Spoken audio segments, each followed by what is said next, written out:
श्री शिवाय नमस्तुभ्यम।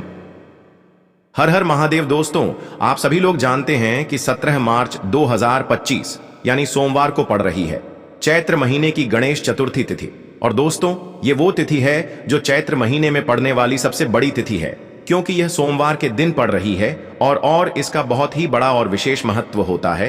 पूज्य गुरु जी ने कहा है, अगर कभी भी मौका लग जाए और चैत्र महीने की गणेश चतुर्थी सोमवार को पड़ जाए तो आप लोगों को 11 चावल के दाने का उपाय तो अवश्य ही करना चाहिए। इन दोनों का संयोग बहुत ही कम आता है। और दोस्तों, पूज्य गुरु जी ने अपनी शिव महापुराण की कथा में बताया है, इस दिन आपको 11 चावल दाने वाला उपाय तो अवश्य ही करना चाहिए, क्योंकि ऐसा दिन पूरे साल में सिर्फ एक ही बार आता है। और दोस्तों, आप सभी लोग जानते हो कि सोमवार गणेश चतुर्थी व्रत का अगर सबसे बड़ा कोई उपाय है तो वो 11 चावल के दाने वाला उपाय है। तो दोस्तों, इस सोमवार के दिन आप लोगों को इस 11 चावल दाने वाले उपाय को जरूर करना है।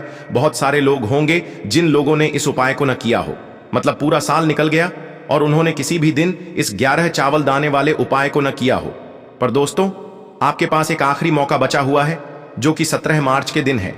तो इस दिन आप लोगों को इस वाले उपाय को जरूर कर लेना है। भले ही आपने पूरे साल भर इस उपाय को ना किया हो, पर अगर आपने इस चैत्र महीने की गणेश चतुर्थी के दिन अगर इस वाले उपाय को कर लिया तो आपको इस उपाय को करने का वो फल मिलेगा जिसकी आपने कभी कल्पना भी नहीं करी होगी। इसीलिए आप लोग इस वाले उपाय को एक बार जरूर कर लेना, ताकि आप लोगों के हाथ से यह मौका ना जा सके और आपको इस उपाय को करने का फल मिल सके। दोस्तों, यह उपाय पंडित जी ने अपनी अभी की ही शिव महापुराण की कथा में बताया है जी। इस उपाय को आज हम आपको बहुत अच्छे से समझाने वाले हैं। इस वीडियो को देखने के बाद इस उपाय को समझने के लिए आपको कोई और वीडियो को देखने की जरूरत नहीं पड़ेगी।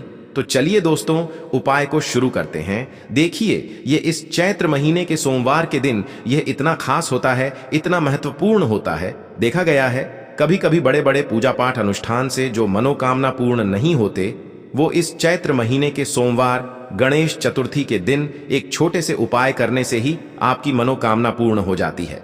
और बहुत सारे लोगों ने इस उपाय को किया भी है और उनको इस उपाय को करने का फल भी जरूर मिला है। अगर आप लोग भी इस उपाय को सोमवार के दिन करना चाहते हैं तो आप इस उपाय को पहले अच्छे से समझ लेना, सुन लेना, उसके बाद करना। आपको इस उपाय का फल जरूर मिलेगा। और इस उपाय को कर लेने से आपके घर में चाहे किसी भी प्रकार की दुख और समस्या क्यों ना चल रही हो, आपको उसका कारण भी नहीं पता है कि भाई यह समस्या किस कारण से चल रही है। उसका कुछ भी कारण हो सकता है, जैसे पितृदोष हो सकता है या किसी भी तरह का मंगल दोष भी हो सकता है। तो इस दिन आप लोगों को यह वाला उपाय कर लेना है। यह एक ऐसा उपाय है जिस उपाय को अगर किसी विशेष दिन पर किया जाए तो भाई उस विशेष दिन का जो है वह तो हमें मिलता ही मिलता है, पर हमने उस दिन पर इस उपाय को किया है तो हमें उससे भी बड़ा फल मिलता है और फल बहुत जल्दी मिलता है, क्योंकि आप इस उपाय को बहुत ही बड़े और विशेष दिन पर कर रहे हो। तो चलिए अब उपाय के बारे में बात करते हैं, लेकिन उससे पहले आप लोगों को यह जानना आवश्यक है कि आखिर यह उपाय किस समय करना है, किसको करना है और कैसे करना है। तो चलिए हम आगे आपको वीडियो में एक एक करके बता देते हैं। लेकिन उससे पहले अगर आप लोग हमारे चैनल पर नए हैं तो हमारे चैनल को सब्सक्राइब कर लेना और इस वीडियो को लाइक करके कमेंट बॉक्स में श्री शिवाय नमस्तुभ्यम ओम नमः शिवाय जरूर टाइप कर देना। और अपने फायदे के लिए, गरीबी दूर करने के लिए इस वीडियो को पूरा देख कर जाना, तभी आपको लाभ की प्राप्ति होगी। यदि आज आपने वीडियो को बीच बीच में से देखा, काट काट कर देखा, तो आपको जीवन में कभी सफलता हासिल भी नहीं होगी। तो दोस्तों, इस 11 चावल के दाने वाले उपाय को हमें इस सोमवार के दिन कैसे करना है, किसको करना है, किस समय करना है और कहां पर करना है, ये सारे सवालों के जवाब आपको इस वीडियो में मिल जाएंगे। और जो ये वीडियो देखेगा भाई, उसको 11 चावल के दाने वाला उपाय जरूर करना चाहिए, क्योंकि इस दिन एक चावल के दाने का भी बहुत ही बड़ा और विशेष महत्व होता है। और जब बात आ जाए 11 चावल के दाने की, तो ये सोने पे सुहागा वाली बात हो जाती है और ये एक बहुत ही बड़ा उपाय हो जाता है इस सोमवार गणेश चतुर्थी का। तो अब दोस्तों, इस 11 चावल के दाने वाले उपाय को आखिर करना किसको है, सबसे पहले हम लोग वो बात जान लेते हैं। तो देखो, घर की जो बड़ी माताएं बहनें होती हैं, उन माताओं बहनों में से कोई भी एक बड़ी माता बहन इस वाले उपाय को कर सकती है। और दोस्तों, अगर आप चाहें तो अपने घर में से सभी सदस्यों को भी इस उपाय को करवा सकते हैं। अगर किसी व्यक्ति की खुद की कोई मनोकामना है, खुद की कोई दुख और परेशानी है जो कि वह अपने लिए ही करना चाहता है इस वाले उपाय को, तो वह खुद अपने लिए भी कर सकता है। बाकी अगर कोई घर में से ऐसा है जो कि अपने पूरे घर परिवार की सुख और शांति के लिए ये वाला उपाय करना चाहता है, तो भाई वह भी कर सकता है, उसमें भी कोई दिक्कत वाली बात नहीं है। कहने का मतलब यह है कि इस उपाय को हर एक सदस्य भी कर सकता है और पूरे घर परिवार के सदस्य के लिए घर की बड़ी माताओं बहनों में से कोई एक माता बहन भी कर सकती है। माताएं बहनें अगर घर में उपस्थित न हो या वो यह वाला उपाय न कर पा रही हो तो फिर घर का कोई बड़ा सदस्य भी इस 11 चावल के दाने वाले उपाय को कर सकता है, चाहे फिर वह पुरुष ही क्यों ना हो, उसमें कोई भी दिक्कत वाली बात नहीं है। अब दोस्तों, इस 11 चावल के दाने वाले उपाय को हमें करना कहां पर है? हमें इसे शिव जी के मंदिर में जाकर करना है।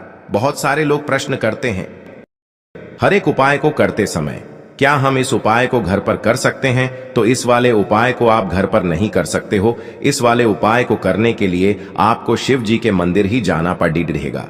उसके बाद में दोस्तों जो अगला प्रश्न निकल कर आता है वो यह आता है इस उपाय को लेकर कि आखिर इस उपाय को हमें किस समय करना है, सुबह के समय करना है कि शाम के समय करना है? तो देखो, इस वाले उपाय को आप लोग सुबह के समय भी कर सकते हो और शाम के समय प्रदोष काल में भी कर सकते हो। अब अगर आप पूछो कि भाई सबसे उत्तम समय कौन सा रहेगा इस 11 चावल के दाने वाले उपाय को करने का, तो हम आपसे बस यही कहेंगे कि इस उपाय को आप सुबह के समय करेंगे तो ज्यादा बेहतर होगा। बाकी अगर प्रदोष काल शाम के समय भी करेंगे तो भी अच्छा होगा, उसमें कोई भी दिक्कत वाली बात नहीं है। तो अब दोस्तों जो अगली सबसे बड़ी और महत्वपूर्ण बात आती है वो यह आती है कि सुबह अगर हम उपाय को करेंगे तो हमें कितने बजे से लेकर कितने बजे तक के बीच में करना है, और शाम के समय प्रदोष काल में करेंगे तो हमें कितने बजे से लेकर कितने बजे के बीच में करना है। तो देखो, सुबह जितनी जल्दी हो सके आप उपाय को करने की कोशिश करना।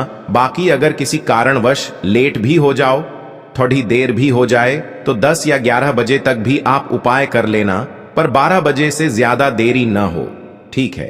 इस बात का ध्यान रखना। उसके बाद में दोस्तों अगर शाम के समय प्रदोष काल की बात करें, प्रदोष काल का जो समय होता है वो शाम के 6 बजे से शुरू हो जाता है।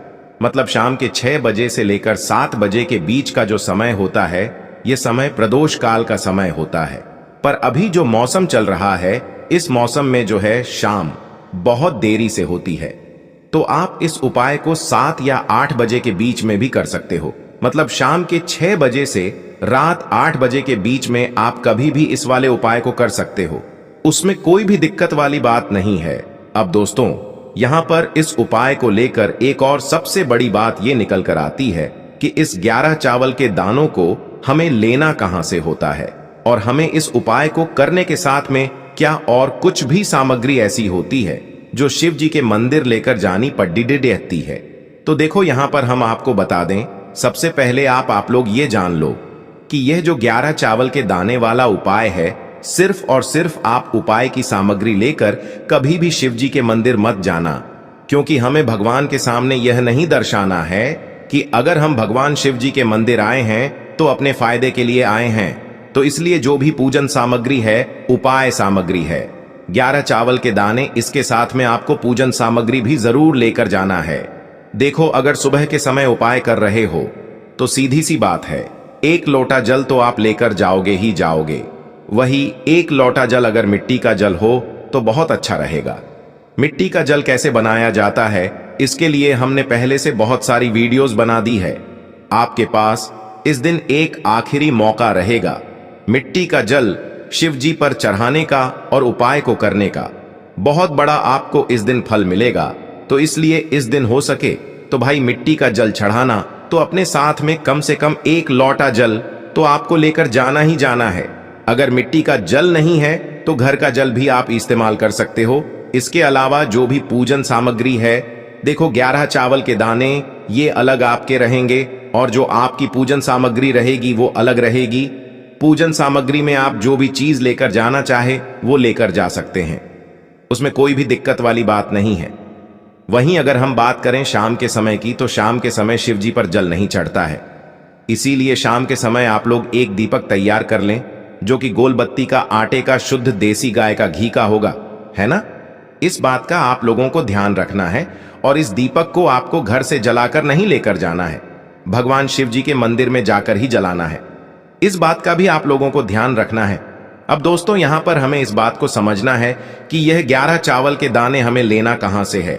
क्या हमें दुकान से लेकर आना है, या हमें अपने घर से लेना है, या कहां से लेकर आना है, और कौन से चावल लेना है, क्योंकि चावल भी बहुत प्रकार के होते हैं। तो देखो, इन सभी सवालों के जवाब आप लोग एक बात में सुन लो कि भाई ये जो उपाय है, इस उपाय में आपको ये नहीं देखना है कि भाई कौन से चावल है, कौन से चावल नहीं है।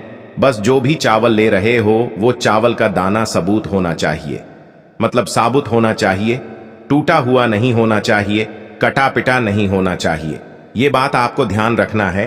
बाकी आपका चावल बासमती हो या सादा चावल हो या कोई सा भी चावल हो, उसमें कोई भी दिक्कत वाली बात नहीं है। तो सीधी सी बात है कि आपके घर के रसोई घर में जहां पर आप भोजन बनाते हो, वहां पर जो भी चावल आपके उपस्थित हो, उन चावलों में से अपनी एक कटोरी भर लेना या एक मुट्ठी चावल अलग से निकाल कर रख लेना, क्योंकि हम 11 चावल ही यहाँ पर इस उपाय में लेने वाले हैं। तो हमें यह चावल के दाने गिनकर निकालने पड़ेंगे। इस बात का आप लोगों को ध्यान रखना है। तो अपने उस चावल की कटोरी में से या चावल में से 11 ऐसे चावल के दाने आप लोग निकाल लो जो कि टूटे हुए ना हो, कटे पिटे ना हो, जिनमें कोई दाग ना लगा हुआ हो, है ना। अच्छे साबुत चावल के दाने 11 दाने आप लोग निकाल कर रख लो और इन्हें किसी भी एक कागज की पुड़िया में या किसी एक छोटी सी कटोरी में आप लोग रख लो, ताकि यह सुरक्षित रहे। आपके एक भी चावल का दाना इधर उधर ना हो और आपका उपाय भी पूरा अच्छे से हो जाए। तो भाई जैसे ही आपका उपाय की जो सामग्री है, 11 चावल के दाने ये तैयार हो जाते हैं, उसके बाद मैं आपको जो भी अपनी पूजन सामग्री है, सुबह के समय कर रहे हो तो एक लोटा जल या पूजन सामग्री जो लेकर जाना चाहो उसकी भी तैयारी कर लेना। और शाम के समय जा रहे हो तो भाई अपना जो दीपक है उसे तैयार कर लेना, ठीक है। और उपाय को करते समय शुद्धता का विशेष रूप से ध्यान रखना, ठीक है। सुबह सुबह स्नान करने के बाद ही उपाय को करने की आप लोग तैयारी करना। उसके बाद अगर शाम के समय की बात करें तो शाम के समय आपको स्नान करने की जरूरत नहीं है, पर शुद्धता का ध्यान रखना है। आपको स्नान तो नहीं करेंगे, आप हाथ मुंह धोकर भी इस वाले उपाय को शाम के समय प्रदोष काल में कर सकते हैं। इसमें कोई दिक्कत वाली बात नहीं है। तो आप अपने उपाय की पूरी सामग्री तैयार करके आपके पास ही में जो आपका शिव मंदिर हो वहां पर पहुंच जाइए। सबसे पहले शिव मंदिर में जाकर आप लोगों को उपाय नहीं करना है, पहले भगवान के दर्शन करना है, भगवान से आशीर्वाद प्राप्त करना है। फिर शिव जी की शिवलिंग के पास में आना है। शिवलिंग के पास में आने के बाद आप जो पूजन सामग्री लेकर आए हुए हैं, जैसे कि सुबह गए हुए होंगे तो एक लोटा जल और जो भी पूजन सामग्री लेकर आए हैं, आप उनसे भगवान शिव जी की पूजन कीजिए। सबसे पहले तो एक लोटा जल ही चढ़ेगा, उसके बाद में आपकी पूजन सामग्री चढ़ेगी।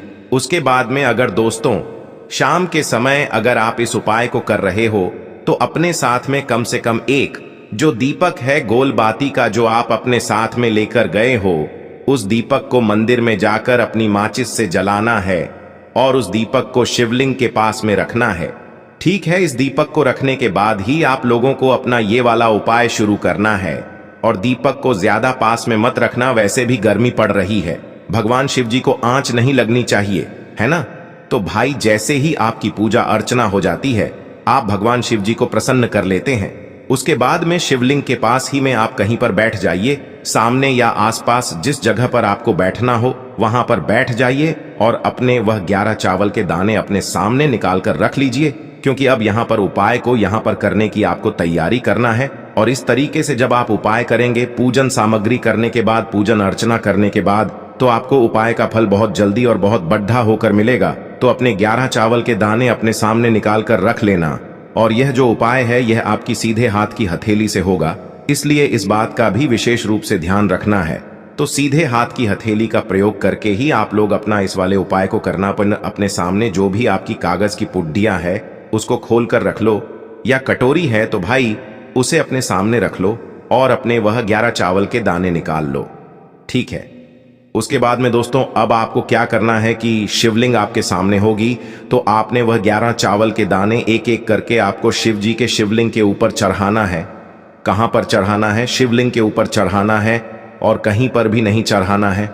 आपको अपने हथेली से तो शिवलिंग के ऊपर चढ़ना है, भले ही फिर वो अपने आप जलाधारी पर गिर जाए या मतलब वहीं पर गिर जाए, उसमें कोई दिक्कत वाली बात नहीं है, पर आप चढ़ाओ शिवलिंग के ऊपर ही। तो आपको क्या करना है, अपना पहला चावल का दाना उठाना है श्री शिवाय नमस्तुभ्यम बोलना है और शिवलिंग पर चढ़ा देना है। इसी तरीके से दूसरा चावल का दाना उठा है, शिवलिंग पर चढ़ाना है और मंत्र बोल देना है। और फिर तीसरा चावल का दाना उठाना है, श्री शिवाय नमस्तुभ्यम बोलना है और चढ़ा देना है। इसी प्रकार से आपको पूरे 11 चावल के दाने एक एक करके शिव जी के शिवलिंग के ऊपर चढ़ाना है और भगवान से प्रार्थना करते जाना है। मतलब प्रार्थना तो आपको आखिरी में करना है, पर हर एक चावल के दाने को चढ़ाते समय श्री शिवाय नमस्तुभ्यम जरूर बोलना है। उसके बाद ही में यह चावल का दाना शिवलिंग के ऊपर आपको चढ़ाना है। जैसे ही आपके 11 चावल के दाने शिवलिंग के ऊपर चढ़ जाते हैं तो भाई उसके बाद में आपको क्या करना है, भगवान से अपनी मनोकामना बोलना है। मनोकामना भी कब बोलना है, जब आपका 11 चावल का दाना आपके सीधे हाथ की हथेली में हो और आप उसे चढ़ाने के लिए जा रहे हो। श्री शिवाय नमस्तुभ्यम बोलकर उस आखिरी चावल के दाने को शिवलिंग के ऊपर चढ़ा देना और भगवान से फिर अपनी वह मनोकामना बोल देना, जिस मनोकामना के लिए आप लोग अपना यह वाला उपाय कर रहे हो।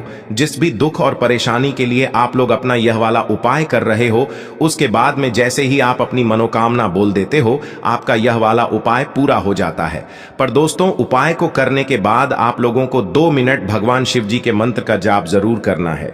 और मंत्र का जाप करने के बाद भगवान से एक और बार प्रार्थना करना है अपनी मनोकामना के लिए या अपनी जो भी दुख और परेशानी है उसके लिए। इसके बाद में आप लोग भगवान को देखकर भगवान से प्रार्थना करके उनसे आशीर्वाद लेकर वहां से उठ सकते हैं और अपने घर पर जा सकते हैं। बस दोस्तों, यहां पर यह वाला उपाय पूरा हो जाता है। इस तरीके से जो भी व्यक्ति छोटी छोटी चीजों का ध्यान रखते हुए इस 11 चावल के दाने वाले उपाय को करेगा, निश्चित सी बात है उसे उसकी मनोकामना जल्द ही पूर्ण होगी और जो भी दुख और परेशानी है वो भी बहुत ही जल्दी दूर होंगे। और दोस्तों, अगर आपको हमारी ये वीडियो पसंद आई हो तो हमारे इस वीडियो को लाइक और चैनल को सब्सक्राइब जरूर करें। हर हर महादेव, ओम नमः शिवाय। देखो, इस उपाय के लिए आपको लेना है एक गोल बाती का दीपक। आप चाहें तो मिट्टी का ले सकते हैं या फिर घर से शुद्ध आटा मढ़कर उसका दीपक आप तैयार कर सकते हैं। इसके बाद आपको लेना है शुद्ध गाय का घी।